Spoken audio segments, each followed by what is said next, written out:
Welcome to Reading Your ACT Redesigned SAT Startup Score Report. My name is Anthony Russamano. I'm a 17-year expert tutor and Princeton Review veteran. My email is below here at anthonyr@review.com if you have additional questions. So now that you've taken this test and we've exposed you to the types of questions you may see on both the ACT and the redesigned SAT exams, we'd like to teach you how to read this report. So please, grab your report, pull it out, and we'll walk through it over the next 10 minutes. So here you're going to find your score report. You're going to have a one page with your name and address at the top left over here, and then you're going to have different categories which we go through, from your results to areas of strength, areas of focus, your results analysis, as well as your responses. So we'll take a look at each of these parts of the exam. But before we do that, understand that this was the first step. By just taking this practice test, you should congratulate yourself, because this is the first step into getting a better score. So that's a lot of commitment on your part to do, so congratulations. So let's take a look at your results. You're going to see your results broken down into two parts, the ACT as well as the redesigned SAT. This part of it will show you the overall percentage of the questions you answered correctly for the ACT and the redesigned SAT. What you'll notice also are the bar graphs below it for each of the 4 ACT tests, from English to math, reading, and science. And for the redesigned SAT, you'll see reading, writing and language, and math. So these percentages will be up to 100%, and then you'll have one overall score correct. So in the ACT here, this person got 85% correct, and on the redesigned SAT, it was 70% correct.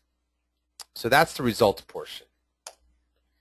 Then you'll come to your areas of strength, as well as your areas of focus or weakness. And you'll have bulleted points to review. So on the ACT, this student actually did very well on sentence structure. And we're able to get this performance based on the specific question types you answered. On the redesigned SAT, trigonometry was a strength. On the flip side, your areas of focus will help you figure out what you need to work on. So for the redesigned SAT, the complex geometry you had trouble with. So take a look at both your areas of strength and weakness, and this is going to help you determine your plan of study. Then in the results analysis, it provides a detailed breakdown of your performance by question category for each of the 4 ACT tests, from English to math, reading, and science reasoning, and the redesigned SAT in reading, writing and language, and math.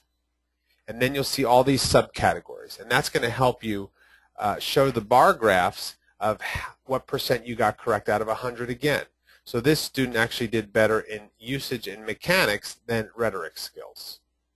And on the math side, for the redesigned SAT, the additional topics were actually this student's best. So this will actually pinpoint more specific areas for you to focus on. So that's the results analysis. And finally, your response section. And this actually gives you an opportunity to go back to your test booklet, because it gives you a detailed breakdown of your performance by showing the questions you got right, wrong, or left blank. So if we look in section 1, which was ACT reading and science, and the items were the question numbers, so question 1, 2, 3, and the key is if there's a check mark, you got it right. If there's a letter, you got it wrong, and that's the correct answer. And it could actually be a number as well. If there is a dash or minus sign, you left it blank. So you can go back to section 1, section 2, section 3, all the way to section 5. Notice section 5 is ACT and SAT English. So this is going to be very helpful for you. So open up your booklet, review those questions.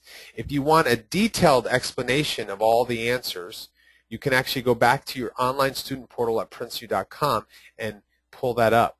And that would be really good. So if you're going to review those questions, it'll help to figure out why you got something wrong or what the correct answer is.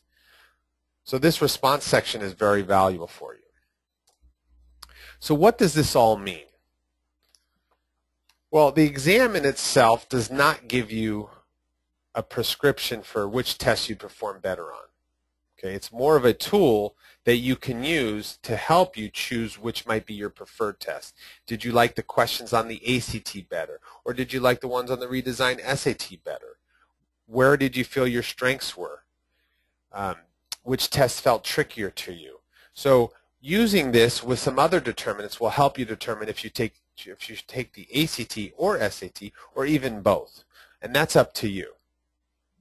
But you need to understand you do have options. So before we do that, you need to understand that who does this change affect?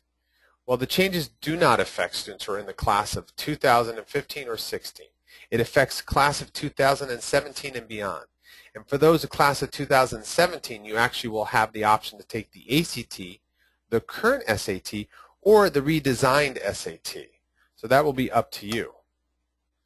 Now, you don't have to worry about the redesigned SAT if you're class of 2017 if you don't prefer that test. So again, use all the information you get, and by taking these practice exams, you'll be able to figure out the path that would be best suited for you.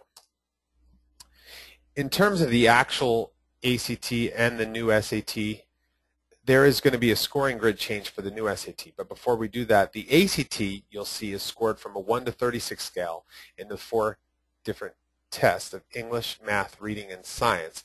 And you'll get an overall composite score of 1 to 36. And that's what schools are looking at, and that's when students talk about their scores. They give you their composite score. On the flip side, the new SAT is going to be scored to a 200 to 800 scale in the math and 200 to 800 in the reading and the writing, going back to the old scoring grid of 400 to 1600. So I just wanted to give you that scoring grids.